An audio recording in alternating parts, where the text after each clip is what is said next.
कहानी की शुरुआत एक छोटे गांव से होती है, जहां बंजारों का एक दल कई वर्षों से ठहरा था। बंजारों की मर्दाना टोली के साथ साथ महिलाएं और बच्चे भी होते थे, जिसकी अपनी अलग ही दुनिया होती थी। इन महिलाओं में एक युवती थी जिसका नाम था गुलाबी। गुलाबी को उसकी चंचलता, सुंदरता और साहस के कारण सभी लोग उसे पसंद करते थे। गुलाबी का जन्म बंजारों के इस दल में हुआ था। उसकी माँ भी एक कुशल बंजारन थी, जिसने उसे बचपन से ही कभी कठिनाइयों का सामना करना सिखाया था। गुलाबी का जीवन उसकी माँ के आसपास ही घूमता था। उसकी माँ ने उसे बताया था कि बंजारों की सबसे बड़ी पहचान उसकी आज़ादी होती है। वह चाहती थी कि गुलाबी एक स्वतंत्र और आत्मनिर्भर बने। धीरे धीरे गुलाबी ने इस स्वतंत्रता को अपने जीवन का उद्देश्य बना लिया। बचपन से ही गुलाबी ने अपने दल के साथ विभिन्न गांवों का सफर किया। हर गांव में वे लोग कुछ महीनों तक ठहरते, अपनी कला और व्यापार से रोजी रोटी कमाते और फिर आगे बढ़ जाते। गुलाबी को इस घूम-घड़ी जीवन में मजा आता। वह हर नए गांव में नई चीज सीखती और नई जगह का अनुभव करती। लेकिन समाज के अन्य लोग उन्हें हमेशा एक संदिग्ध नज़र से देखते थे।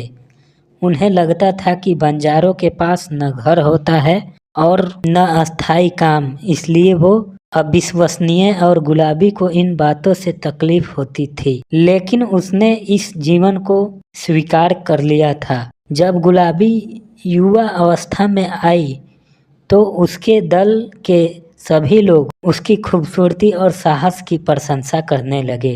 उसकी माँ ने उसे पारंपरिक गीत और नृत्य सिखाए थे, जिन्हें वह गांव में प्रदर्शन के दौर गाती और नृत्य करती थी।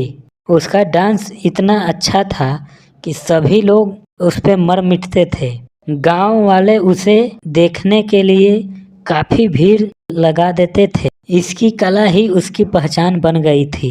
एक दिन उसकी टोली एक ऐसे गांव में गई जहां की स्थिति कुछ अलग ही थी। उस गांव में एक जमींदार का शासन था, जो अपनी सख्त नीति और कड़े अनुशासन के लिए जाना जाता था। जमींदार की नज़र गुलाबी पर पड़ी और उसने उसकी सुंदरता और स्वतंत्रता को देखा। उसने तुरंत अपने सेवक को बुलाया और आदेश दिया कि गुलाबी को उसके महल में लाया जाए। लेकिन गुलाबी एक बंजारन थी।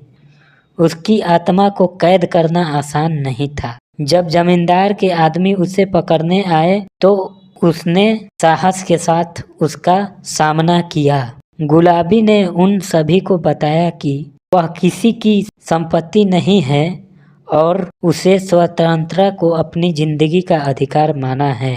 जमींदार ने यह बात सुनी तो गुस्से से आग बबूला हो गया। उसने अपनी शक्ति और धमकी का सहारा लेते हुए गुलाबी को झुकाने की कोशिश की, लेकिन गुलाबी ने हार मानने से इनकार कर दिया।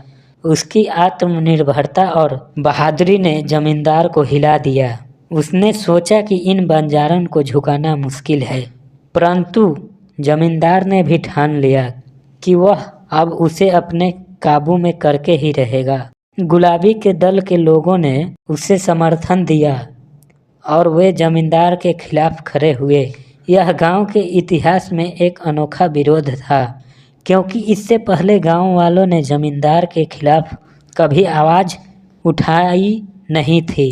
गुलाबी ने गांव वालों के दिलों में साहस की भावना जगा दी। धीरे धीरे गांव वाले भी उसके समर्थन में आ गए और उन्हें जमींदार के अत्याचारों के खिलाफ अपनी आवाज़ बुलंद करनी शुरू की।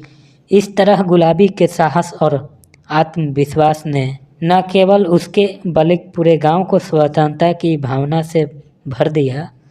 उस गांव में एक नई शुरुआत हुई और गुलाबी अपनी टीम के साथ फिर कुछ महीनों बाद किसी दूसरे गांव में चली गई।